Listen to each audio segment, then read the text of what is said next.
জামালপুর জেলার বকশীগঞ্জে ভারী বৃষ্টি, পাহাড়ি ঢল ও যমুনা নদীর পানি বৃদ্ধির কারণে বন্যা ও নদী ভাঙনের আশঙ্কা রয়েছে।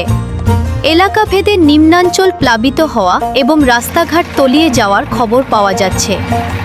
একই সঙ্গে বর্ষা মৌসুমে বিভিন্ন স্থানে ও ডোবায় পানিতে ডুবে শিশু মৃত্যুর ঘটনা ঘটছে।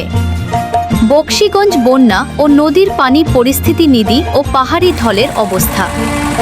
যমুনা এবং শাখা নদীগুলোর পানি বাড়ছে।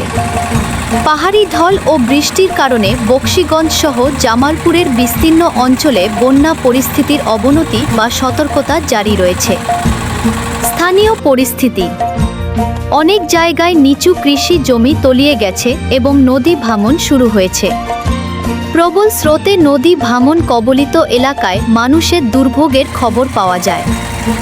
সতর্কতা ও নিরাপত্তা: পানিতে ডুবে শিশু মৃত্যু। বর্ষা মৌসুমে বকশীগঞ্জ ও আশপাশের এলাকায় পুকুর বা বিলে ডুবে একাধিক শিশুর মর্মান্তিক মৃত্যুর ঘটনা ঘটেছে। জনসচেতনতা: খাল, বিল বা পুকুরের পানিতে শিশুদের খেলাধুলার সময় বিশেষ সতর্কতা অবলম্বন করতে হবে। আপনি কি বকশীগঞ্জের নির্দিষ্ট কোনো ইউনিয়ন বা এলাকার বন্যার তথ্য জানতে চান?